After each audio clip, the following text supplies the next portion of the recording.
entre le plaisir et le bonheur. Ça peut paraître surprenant comme ça. Et il y a une grande différence, même biblique, j'ai envie de le dire, entre le plaisir et le bonheur. On voit que, et je vais vous passer une petite vidéo dans quelques instants, mais on voit qu'il y a beaucoup de personnes qui se posent la question, mais comment avoir le véritable bonheur? On se souvient de Christophe Maé qui chantait « Il est où le bonheur, il est où ?» Pour ceux qui connaissent. Il est là, on verra, je crois qu'il est là aussi. Mais la différence entre, est-ce que l'argent fait le bonheur? On entend souvent cette question qui revient, mais on va voir la différence entre le plaisir et le bonheur. Le plaisir est souvent associé à la joie dans le dictionnaire. Et il nous est dit dans le dictionnaire, c'est pas biblique, un sentiment agréable de contentement. Sentiment de plaisir, de bonheur intense, caractérisé par sa plénitude et sa durée limitée, et éprouvé par quelqu'un dont une inspiration, c'est un peu complexe, un désir est satisfait, un sentiment vif de bonheur ou de vif plaisir. La différence avec le bonheur, on va revenir sur ces définitions. Je vais vous faire réfléchir un peu ce soir. Donc, si je vous vois piquer du nez, je vais citer votre nom comme ça pour que vous puissiez être repris. Non. Le bonheur, qui manifeste le bonheur, qui est durablement content de son sort. On voit déjà qu'il y a une différence. Le bonheur est un état de satisfaction complète, caractérisé par sa stabilité et sa durabilité. Il ne suffit pas de ressentir un bref contentement, c'est-à-dire court, pour être heureux. Une joie intense n'est pas le bonheur. Un plaisir éphémère non plus. Et j'ai envie de dire amen, parce que nous, on amène une dimension spirituelle, tout ça, également à ces textes, parce qu'on le connaît. Et notre monde aujourd'hui, depuis des années et des millénaires, cherche le bonheur, le véritable bonheur, dans différentes choses, dans le bien-être. Aujourd'hui, on parle d'énergie, de bien-être. Il y a une soif aussi de spirituel dans tous les sens. On parle de yoga, de la nature, de manger bio, de faire attention pour trouver le bien-être ou le bonheur. On parle de pensée positive, on parle de manger sainement. Moi, j'ai une amie, il y avait une dame, une fille qui était dans mon lycée et elle était suivie par beaucoup de personnes sur les réseaux sociaux. Elle était adepte de la pensée positive. Il suffit de penser positif pour que les choses positives nous arrivent. Bon, jusqu'à un certain point, ça peut être bien de positiver quand même dans la vie, mais elle pensait qu'il y a des choses dans des situations, penser positivement ne suffit pas. Il faut quelque chose en plus. J'ai un autre ami qui, lui, croyait au karma. Si tu fais le bien, il t'arrivera du bien. Si tu fais le mal, il t'arrivera le mal. Et ça, bibliquement, on voit que ça ne tient pas, parce que notamment Job faisait du bien autour de lui. Et il y a autre chose qui lui est arrivé, même Saul de Tarse, Paul après, ou les apôtres également. Et lui, il était allé, vous savez ce qu'il avait fait? Il était allé à la SPA, et il avait demandé le chat qui était là depuis le plus longtemps, le chat le plus fatigué, le plus vieux, le plus malade, pour faire une bonne action. Et ça a été un cauchemar, parce que son chat était incontinent, son chat faisait des bruits de félin en fin de vie.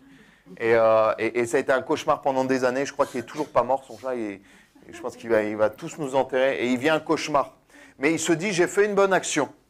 Et il se dit, parce que j'ai fait une bonne action, peut-être que du bien m'arrivera en retour.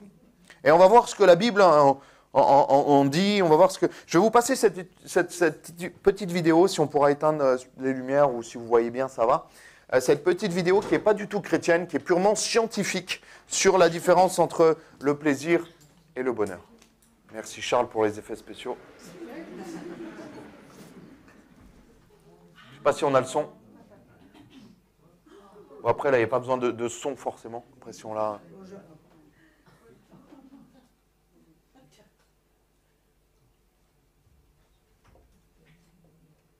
Voilà. Ça, je ne vais pas le chanter à sa place. Ça, c'est un scientifique qui en parlait. Ouais, c'est pas grave, c'est pas le plus important là. Le son, parce qu'en plus, lui parle anglais, donc à part Blessing, personne ne va comprendre. Voilà. Neurohandic. Ouais. C'est un spécialiste sur les addictions. Là, il parle du sucre, des sucreries, et de la différence entre le plaisir et le bonheur. instinctifs de courte durée, les plaisirs matériels, solitaires. Souvent, on se fait plaisir nous-mêmes.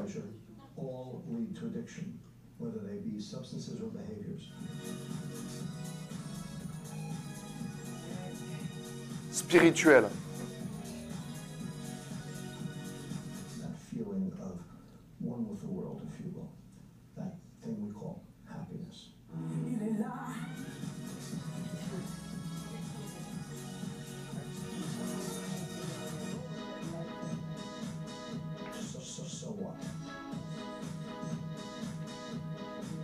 Ça, c'est purement physiologique. Hein. La dopamine et la sérotonine. Ça, c'est le plaisir. Quand on mange du sucre, par exemple.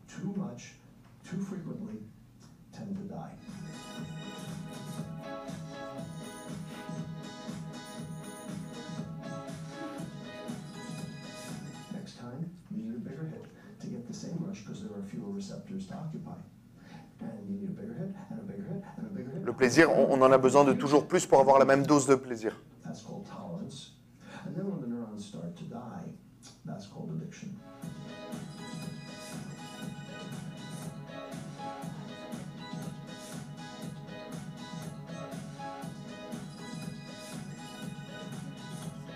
Serotonin, however, is inhibitory. It's not excitatory. It basically slows down those neurons instead of causing them to fire up. So you can't overdose the serotonin neuron.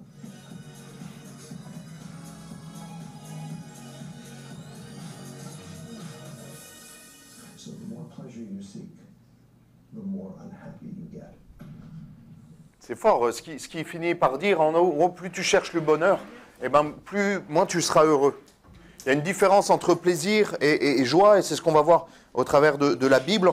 Il nous a dit de ce spécialiste, qui je ne sais pas, mais je ne pense pas qu'il soit chrétien, il prend des exemples pour le plaisir, les jeux vidéo, la sexualité, les réseaux sociaux, des achats compulsifs, de la drogue.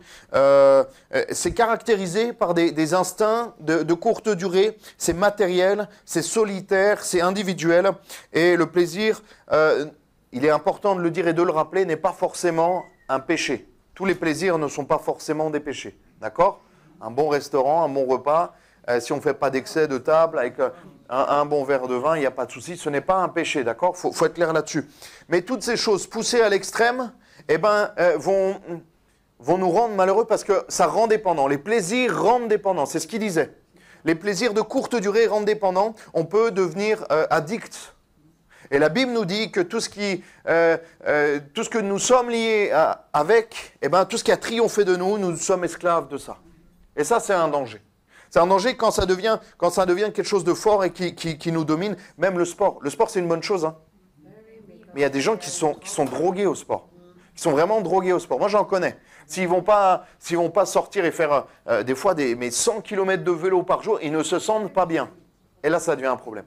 Là, on voit que ça devient une addiction. Ça peut être même des choses, vous savez, les chrétiens, on parle souvent de drogue, d'alcool. Là, on est assez clair. Mais ça peut être la nourriture aussi. Hein.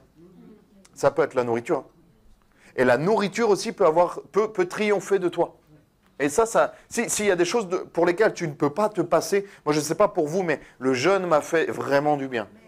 Spirituellement, même physiquement, et puis dans mes habitudes, j'ai cassé des habitudes. Je ne me suis jamais autant impliqué dans un jeûne et prière. J'ai fait 5 jours de vraiment où j'ai rien mangé à part un pain au chocolat. Je me suis fait avoir. Le premier jour, à la pastorale, j'arrive à Aix-en-Provence avec les copains pasteurs, propose un café, je dis oui. Et là, je parle avec les pasteurs et je me rends compte que j'ai un pain au chocolat dans la bouche.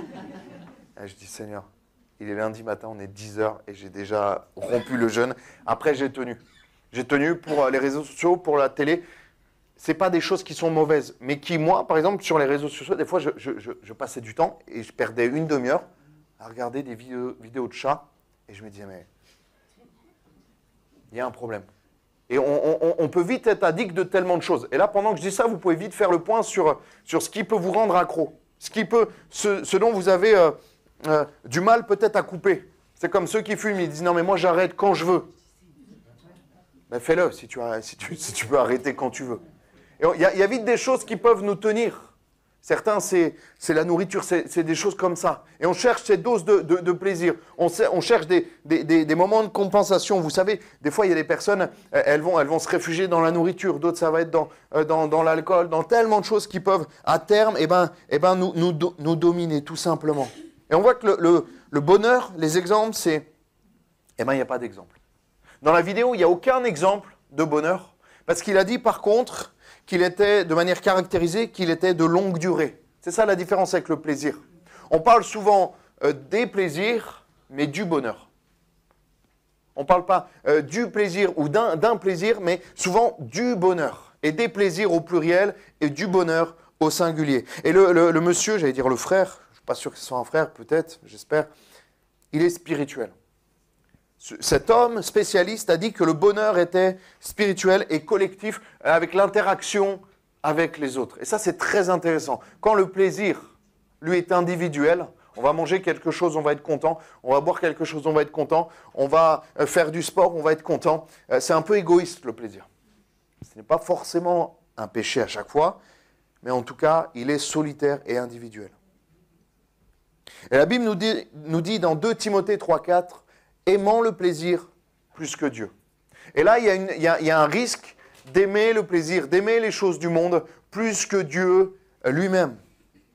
Et Job, il est dit dans Job 22, 21, « Attache-toi donc à Dieu et tu auras la paix, tu jouiras ainsi du bonheur. » Et moi, dans mon témoignage, avant d'être au Seigneur, même quand j'aimais le Seigneur, mais j'étais tiraillé entre le monde et entre l'Église, entre le Seigneur et entre le monde. Et je sortais, j'allais même en boîte de nuit, tout ça. Et je ne peux pas dire que j'étais triste quand j'étais en boîte de nuit. J'avais du plaisir. J'avais du plaisir. Je buvais beaucoup, beaucoup trop, mais il y avait du plaisir. Et quand je rentrais chez moi, que je me mettais dans mon lit, que j'étais seul, là, il y avait l'angoisse qui revenait. J'ai l'impression que c'était encore pire que même avant d'être sorti. C'est comme une addiction, c'est ce qu'il disait le spécialiste. Quand on a besoin d'une... Vous savez, un drogué, il a sa dose, mais la fois d'après, il lui en faudra un peu plus. Ou alors, elle va durer moins longtemps. Il va être shooté moins longtemps. Donc, il faudrait qu'il en prenne plus pour avoir le même effet. Et encore plus, et encore plus, et encore plus. Et après, moi, j'ai des amis qui, du coup, doivent passer à des drogues un peu plus fortes pour avoir le même effet. Parce que ce qu'il disait, c'est que le corps s'habitue, ce qu'on appelle la tolérance. Et donc, il nous faut plus. Un alcoolique, au fur et à mesure, vous savez, au départ, une personne qui ne boit pas, on lui donne un petit verre de vin. Il n'y a plus personne. Et au fur et à mesure, on devient tolérant. Au départ, ce n'est pas mauvais. Mais un alcoolique qui est là depuis des années, il boit 2 bouteilles de whisky, il peut encore parler totalement avec vous et être normal. Parce qu'il lui en faut 3 peut-être pour être complètement éclaté. Et on voit que les plaisirs, à la fin, vont nous dominer si on ne met pas certains cadres, si on ne met pas un cadre à ces choses-là. Je crois vraiment que le bonheur, selon Dieu, ne dépend pas aussi des circonstances. C'est ça la définition. La principale définition, la différence entre le plaisir et le bonheur, c'est que le bonheur, comme il est dit dans la vidéo, est un état. C'est-à-dire que c'est un état, ça ne dépend pas des circonstances. Ça ne dépend pas. Le bonheur en Jésus-Christ, les amis, les frères et sœurs, ne dépend pas de ce que tu as ou de ce que tu n'as pas. Le bonheur en Jésus-Christ ne dépend pas des situations, de si tu es bien ou pas. Elle dépend de Jésus-Christ. Bien sûr, il y a des moments compliqués, des moments de deuil, des moments... Je vous assure que là, Claude, à mon avis, il n'est pas très bien. Il y a sa maman qui est à l'hôpital. S'il y en a qui peuvent prendre des nouvelles pour informer l'Église après la réunion, je pense qu'il n'est pas très bien. Mais le Seigneur est avec lui. Et son bonheur ne dépend pas même s'il y a de la tristesse, son bonheur et la paix du Seigneur est toujours là dans son cœur. Ça ne dépend pas de ces choses-là. On voit des scènes terribles quand il y a des scènes de deuil. Moi, je me souviens, j'ai perdu ma grand-mère. Il y avait la tristesse, mais la paix était là. La paix était là. C'est pas pareil quand la personne n'est pas au Seigneur, quand la personne n'est pas sauvée. Mais quand la personne est sauvée et que nous, on a le Seigneur en nous, on est triste. Mais il y a la paix, il y a toujours le Seigneur qui est là. Et ça change tellement de choses. Je vois des scènes des fois dans des enterrements où les personnes sont complètement dévastées, qu'il n'y a plus aucun espoir, il n'y a plus rien parce qu'ils n'ont pas cette assurance, ils n'ont pas cette paix, ils n'ont pas ce bonheur que Jésus-Christ nous donne. Ça fait toute la différence, les amis. On voit que même dans la parole de Dieu, il y a des hommes, ils passaient par même des femmes qui passaient par des choses complètement terribles. Daniel dans la fosse aux lions. On a l'impression qu'il n'était pas affolé. Moi, quand je lis le texte, j'ai l'impression que Daniel, il était en paix même dans la fosse aux lions. Les amis de Daniel, en allant dans la fournaise, ils savaient ce qu'ils attendaient, ils l'ont vu la fournaise. Mais il y avait une certaine paix, je pense, que Dieu avait mis dans leur cœur. On pense à Paul, anciennement Saul de Tarse, qui lui a été frappé en bas des murailles de Jérusalem, laissé pour mort. Mais on voit qu'après il y retourne. Parce que ça ne dépend pas des circonstances, la paix et le bonheur que Dieu a mis dans son cœur. C'est tellement, on pense à Étienne, qui va voir la gloire de Dieu pendant qu'il est en train d'être lapidé. Il y a des gens, ils ont tout pour être heureux, ils ne sont pas heureux, parce qu'ils n'ont pas le Seigneur. Et j'ai vu des personnes au Seigneur, en phase terminale, ou avec des...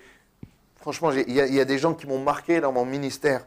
Et cette sœur, je vous en ai déjà parlé, qui priait, qui était un cancer généralisé, mais qui venait à l'église et qui disait « Seigneur, je préfère ma vie maintenant avec toi et ce cancer qu'avant où ça allait bien, mais où je ne t'avais pas. » Alléluia. J'ai entendu cette prière, ça a impacté. Et je me suis dit, mais elle a vraiment tout compris. Elle a vraiment tout compris. Et on voit que le plaisir dans cette vidéo et même scientifiquement est matériel.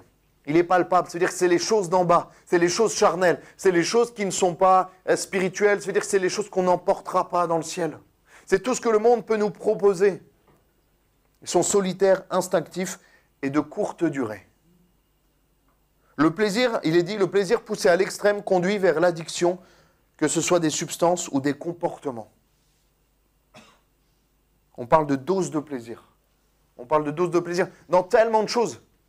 Même des personnes qui sont addictes à la drogue, qui sont addictes à l'alcool, à la sexualité. Il y a des choses qui nous rongent. On voit des jeunes qui sont dans des combats terribles et des moins jeunes par rapport à la sexualité, par rapport à la pornographie, des choses terribles. Et ils sont tenus. Ils sont tenus comme un drogué qui n'a pas sa dose. Et c'est des choses terribles que le Seigneur veut venir casser pour qu'on soit réellement libre. Alléluia.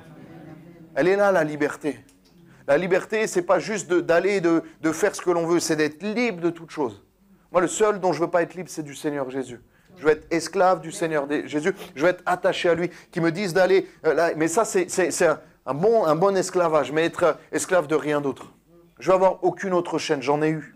J'en ai eu qui m'ont tenu, qui m'ont tourmenté. Je faisais des choses qui déplaisaient à Dieu, mais j'étais tenu par ces choses-là. Je savais que c'était mauvais pour moi. Je savais que le Seigneur n'approuvait pas ces choses-là. Et pourtant, je les faisais parce que j'avais besoin de les faire. Parce que j'étais tenu, et le simple fait de dire non, mais je sais que c'est pas bien, je sais que Dieu veut pas, ça ne suffisait pas. J'ai dû crier à Dieu, j'ai dû chercher la face de Dieu, j'ai dû prier, j'ai dû demander la prière, j'ai dû confesser certaines choses à des frères qui m'ont tenu aussi dans la prière avec eux, qui m'ont tenu aussi dans ce rapport de, voilà, maintenant il sait qu'il y a un problème, que j'ai un problème, et il va me demander, la prochaine fois que je vais le voir, il va me dire, tu en es où de ton problème? Et ça me tient aussi, je vais être encouragé par des frères, par des sœurs de confiance. Alléluia, des frères et sœurs de confiance. Hein? Tiens, vous êtes toujours là? Oui. Je suis un apprenti scientifique ce soir. Je ne sais pas où ça va nous mener, mais on va y arriver. Il est dit, encore une fois, dans la vidéo, la quête des plaisirs entrave, c'est-à-dire qu'elle bloque la quête du bonheur. Et ça me fait penser à ce verset qui nous dit qu'on ne peut pas servir de maître, Dieu et mammon. On ne peut pas chercher les plaisirs du monde et la présence de Dieu. À un moment donné, ça ne va pas aller. Moi, pendant des années, j'étais comme ça. J'étais entre deux chaises. Personne, ce soir, est assis entre deux chaises, je crois. Hein? Non, personne. Un jour, on va faire une réunion où on va tous être assis entre deux chaises. Ça sera inconfortable. On est bien assis sur une chaise. Chacun a sa chaise. Vous connaissez cette expression, être assis entre deux chaises. Et pendant des années, je l'étais. J'aimais le Seigneur, j'aimais la présence de Dieu. J'aimais aller à l'église parce que ça me faisait du bien. Mais j'aimais aussi les plaisirs que je faisais en soirée, les samedis soirs. Et j'avais ces doses de plaisir. Et le dimanche matin, j'étais tiraillé. Et je sais que au moment où j'ai lâché les plaisirs du monde, je suis rentré pleinement dans ce que Dieu avait prévu. Et là, j'ai envie de dire, j'avais des doses de bonheur avec le Seigneur, mais je n'avais pas tout ce qu'il avait prévu pour moi, parce qu'il y a des choses que je n'avais pas lâchées.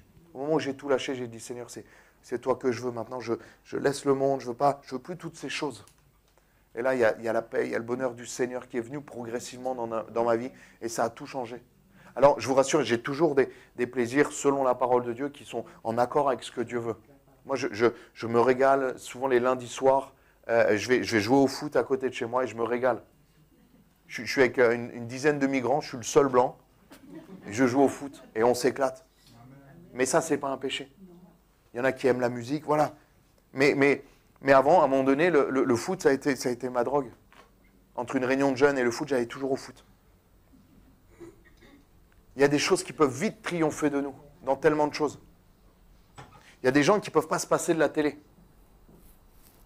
L'autre fois, je visitais, c'est pas vous, ne vous en faites pas, je visitais des personnes, on parlait à table, il y a une personne qui rentre dans la salle, alors qu'on parlait, elle allumait la télé. Elle ne l'a pas regardée, elle s'est assise à table pour mettre un fond, comme s'il y avait besoin d'un fond. Comme s'il y avait besoin de tout le temps avoir la télé.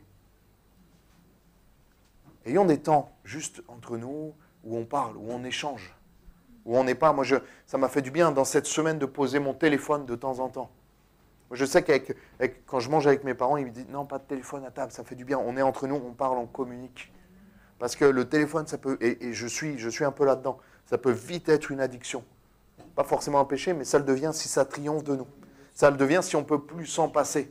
Et moi, pendant cette semaine de jeûne et prière, j'ai désinstallé mes réseaux sociaux. Et ça m'a fait du bien. Et ça m'a fait du bien. Parce qu'en cherchant ces choses-là, à trop forte intensité, à trop grande dose, j'ai envie de dire, ça entrave notre quête du bonheur. Et ça, c'est une réalité. Le spécialiste dit qu'on ne peut pas chercher la joie et le bonheur en même temps. C'est pas la même... ça ne sécrète pas la même... c'était quoi? Je ne sais plus. Hormone. Voilà, il y a la dopamine et la sérotonine. Dopamine, c'est pour le plaisir et la sérotonine, c'est pour le bonheur. Et ce n'est pas la même chose. On ne va pas la chercher au même endroit. Ça ne procure pas la même chose. Et il faut qu'on puisse choisir, j'ai envie de dire. Le monde nous offre plein de plaisirs. Mais même ce spécialiste ne trouve pas d'exemple pour trouver le bonheur. Car moi, je crois et je suis persuadé que le vrai bonheur se trouve en Jésus-Christ. Amen. Il a donné des exemples de plaisir. Il a dit les jeux vidéo, la sexualité, la drogue, l'alcool, les choses comme ça. Ça, c'est du plaisir. Tous ne sont pas des péchés quand c'est fait dans le cadre de Dieu, je le rappelle, ou pas du tout selon certains. Mais il n'a donné aucun exemple de bonheur. Il n'a pas dit ce qu'il fallait faire pour être vraiment heureux. Parce qu'on sait que le vrai bonheur, il est en Jésus-Christ. On sait que le vrai bonheur, il est en Jésus-Christ. Vous voyez des personnes qui sont dans des situations compliquées, mais qui ont le sourire jusqu'aux oreilles parce qu'elles savent que leur Rédempteur est vivant. Alléluia. Elles savent que Jésus-Christ est là et que peu importe, que rien ne peut les séparer de l'amour de Dieu. Alléluia. Et ça, c'est une assurance tellement forte. Attache-toi donc à Dieu, je le relis, tu jouiras ainsi du bonheur. Attache-toi donc à Dieu. Tu veux jouir du vrai bonheur, tu vas avoir le bonheur, tu vas être heureux tout simplement. Attache-toi à Dieu. Attache-toi à Dieu. Parce que quand tu t'attacheras à Dieu, tu auras toujours les mêmes difficultés, tu en auras peut-être même plus. Tu en auras peut-être plus. Mais tu auras le vrai bonheur. Tu auras le vrai bonheur. Ça ne dépendra pas des circonstances. Vous savez, vous connaissez ce verset, l'Éternel a donné, l'Éternel a repris, béni soit le nom de l'Éternel. Et quand on a compris ça, quand on a assimilé ça, déjà c'est un gros niveau quand même, mais c'est ça le vrai bonheur. Et moi je me pose la question, je vous l'ai dit l'autre fois, mais je me dis, est-ce que demain, si demain tu te retrouves à la rue, tu pourras toujours louer le nom du Seigneur? Normalement, on devrait dire oui, mais dire oui là, ça va. Mais quand on est vraiment dans le besoin, quand vraiment c'est compliqué, est-ce qu'on arrive encore à dire loué soit le Seigneur, comme Job l'a fait? Job, il ne comprenait pas. Hein. Job, il ne comprenait pas. Il disait à Dieu, je ne comprends pas pourquoi je suis là, je ne mérite pas d'être là, mais je veux quand même louer ton nom. C'est ça le vrai bonheur. Il ne dépend pas des circonstances. Il ne dépend pas du matériel qu'on a ou qu'on n'a pas. Il dépend de si on a le Seigneur dans notre vie ou pas. Vous savez, les stars, les célébrités, elles qui ont énormément d'argent, énormément de gloire, qui sont reconnues dans le monde entier, qui ont des maisons beaucoup plus grandes que toutes nos maisons réunies, là. Et c'est là où il y a le plus gros taux de suicide, généralement. Parce que ça ne change rien. Elles peuvent être riches à soi, elles peuvent avoir tout ce qu'elles veulent. Mais à l'intérieur, il y a un vide. Il y a un vide. Il y a des plaisirs. Être sur scène avec 20 000 personnes, ça doit être grisant. Faire ce qu'on veut, acheter les voitures qu'on veut, ça doit être, il doit y avoir un certain plaisir. On va pas cracher sur tout non plus. aller dans les meilleurs restaurants, voilà, voyager. Il y a un certain plaisir, un certain confort, c'est sympa. Mais il manque l'essentiel. Il manque l'essentiel, et l'essentiel, c'est la personne de Jésus-Christ. Alléluia. Et nous, on doit être amenés aussi, si on a le Seigneur Jésus, à ne pas chercher ces plaisirs-là comme si notre vie en dépendait. À être sage et équilibré aussi dans notre recherche de ces choses. Alléluia. Je ne sais pas si je l'ai lu dans 2 Timothée, j'en ai lu un, mais il est un peu différent. 2 Timothée 3,4. J'ai la même référence, ça doit peut-être être la fin de ce verset, je suis désolé. Peut-être que la référence n'est pas juste. Traître, emporté, enflé d'orgueil, aimant le plaisir plus que Dieu. Voilà, c'est la fin, je crois, du 3,4. Ou alors ça devait être la première qui n'était pas juste, désolé. Aimant le plaisir plus que Dieu. Et là, pour ceux qui aiment le plaisir plus que Dieu, eh ben, il y a les mots d'avant qui les qualifient. C'est insensible, déloyaux, calomniateur. Ouais. Et on voit que ça nous parle aussi de notre société aujourd'hui. Blasphémateur, hautain, rebelle, à leurs parents, ingrat, irreligieux. Aimant le plaisir plus que Dieu. Et on est en plein dedans aujourd'hui quand on sort de l'église. Quand on voit des gens, et même dans l'église. Même dans l'église. Moi, je me souviens d'un jeune qui venait pas à la réunion de jeunes, qui était pas bien, qui n'était pas entièrement au Seigneur, et je voulais le motiver. Je lui dis, mais viens à la réunion de jeunesse, viens à la réunion de jeunesse. Il me dit, non, je peux pas. Et malheureusement, ou heureusement, je sais pas, je suivais sur les réseaux sociaux, ou lui m'a ajouté plutôt. Et je le voyais pendant la réunion de jeunes, il allait à la SPA, il sortait les chiens, et je me suis dit, mais quelle tristesse. Il rate l'essentiel. Il rate l'essentiel d'avoir sa vie transformée au travers de l'annonce de l'évangile. Alléluia. Et on voyait qu'il y avait une tristesse sur cet homme. Il y avait une tristesse sur cet homme parce qu'il ne mettait pas le Seigneur en premier dans sa vie. Mets le Seigneur en premier dans ta vie. Ça ne dépend pas des circonstances. Ça ne dépend pas des circonstances. Peu importe par quoi tu traverses. Mets le Seigneur en premier. Le bonheur est spirituel. Peu importe... Voilà, on voit qu'aujourd'hui, il y a toute forme de spiritualité. Il y a un peu trop toute forme de spiritualité. Les gens sont sensibles au spirituel et recherchent le spirituel. C'est une occasion pour nous de leur parler du Seigneur Jésus, c'est incroyable. Mais il y a aussi, si nous, on ne leur parle pas du Seigneur, ils vont aller dans toute forme de spiritualité qui n'est pas bonne. Quand c'est spirituel et que ce n'est pas du Seigneur Jésus, on sait que c'est des choses qui sont mauvaises. Et la quête des plaisirs entrave la quête du bonheur. Le spécialiste dit, plus on va chercher les plaisirs, plus on va être malheureux. Parce qu'on parle, comme je vous l'ai dit, des plaisirs et du bonheur. On va prendre un temps pour prier et on va demander au Seigneur de peut-être faire une introspection sans les instruments, juste comme ça entre nous, on va prier, on va demander au Seigneur.